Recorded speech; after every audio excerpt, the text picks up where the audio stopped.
Welcome to the OA Sponsorship Success Marathon. Thank you for joining us. My name is Francine, and I'm your moderator for this Sponsorship Success segment on why should I get a sponsor and how to get a sponsor. I would like to introduce Elaine from Region 3, who will be qualifying for 5 minutes and then sharing on this sponsorship topic for 10 minutes. The speaker will also give 2 questions for discussion or for future consideration at the end of her share. Elaine, please go ahead. Hi, everybody. This is Elaine from Region 3, Grateful Compulsive Overeater. Let me start by qualifying. I arrived at OA in August 26, 1994, and at that first meeting, I recognized I was addicted to sugar and many other things, but especially sugar. And at that first meeting, I was willing to put down the sugar. I have been abstinent from recreational sugar since 1994. I would also like to say that my weight when I arrived was not my top weight. I weighed 154 pounds, and today I weigh about 153 pounds, and that is about 3 pounds from a normal or healthy body weight, according to my physician. I will say a little bit more about why getting a sponsor has helped me make some changes in that area. I also want to say that part of my qualification is I go to 3 meetings a week. I do service. I share my food plan with my sponsor daily, and I do a daily inventory that I text to my sponsor. Another part of my recovery is just finding emotional and spiritual balance. And so prayer and meditation, that daily discipline, is important for finding that kind of emotional and spiritual balance. The tool of writing is essential to processing my feelings so that I can be the best wife, the best community member, the best sister, the best person I can be to bring that kind of sanity and serenity to every relationship I'm in. My topic today is why should I get a sponsor and how to get a sponsor. So my experience about why I should get a sponsor is because I tried recovering alone when I first arrived. I was afraid to get a sponsor. I'm not sure what I was most afraid of. I just know that I went to meetings. I had put down the sugar, but I was afraid maybe that my sponsor was going to ask me to do things that I wasn't going to be able to do, and I guess I was afraid of disappointing her. So what happened was, eventually I had taken steps 1, 2, and 3 on my own, but then it was time to do step 4, and this is several months after being in the program, and that's when I realized I needed a sponsor because I couldn't do this step work on my own. So I looked around the room. I looked at someone who had shared in the meetings, I saw regularly at meetings, and I asked her. And I was stunned when she said yes, and I think that's because I was just so afraid. So I really got a sponsor first so I could work the steps. And of course she did. She took me through the steps. I also say that I came in 1994 when was the first time the OA 12 and 12 was published. The meetings that I went to, because it was the newest piece of literature, it was a novelty, and so we spent a lot of time reading and studying and writing from the OA 12 and 12. Long story short, I loved my sponsor. We worked together, and eventually I moved to Texas. I got married and moved.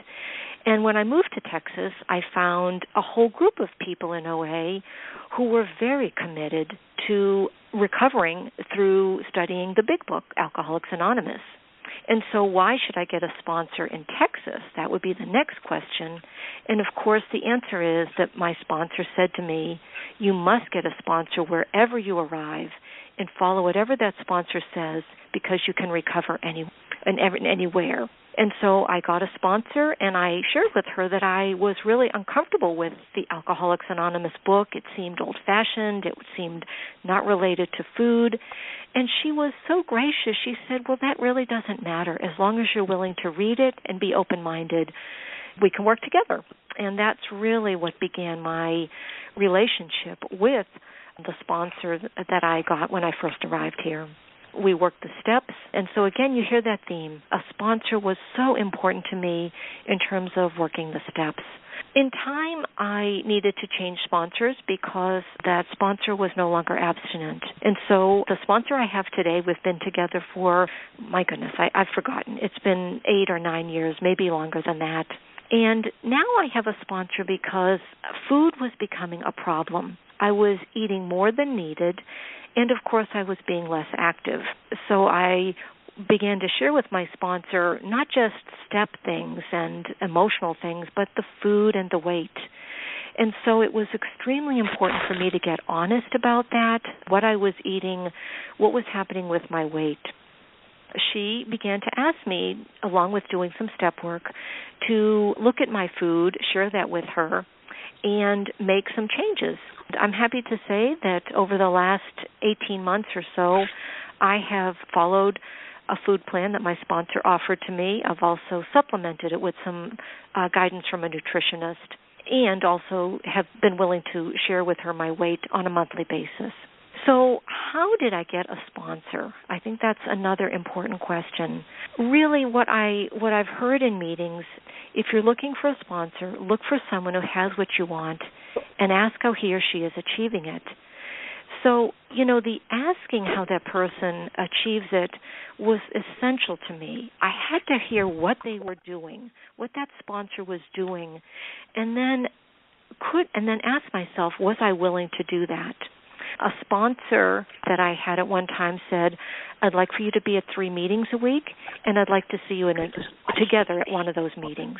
Another sponsor had asked me to meet with her on a regular basis and bring my OA 12 and 12, my Alcoholics Anonymous Big Book, and also my AA 12 and 12, and we would read together and underline, and of course I would do some writing.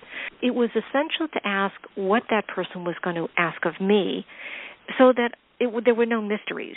There was no mysteries whatsoever.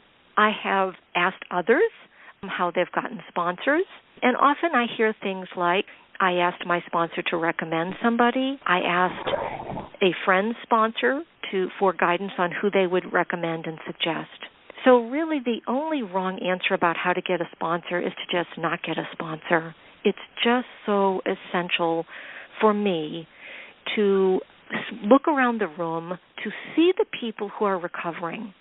And when I talk to those people and see the people who are transforming before my very eyes, whether it's physically, whether it's emotionally, whether it's spiritually, whether I watch them walk through the hardships of life or walk through incredibly joyful things, when I ask them what they're doing, invariably they all say the same thing.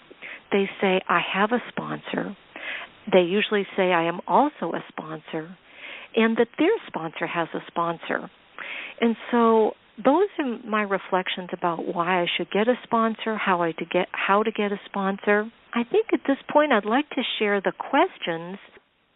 And so question 1 is, what is my greatest fear about getting a sponsor? And question 4 is it okay to ask others how they got their sponsors?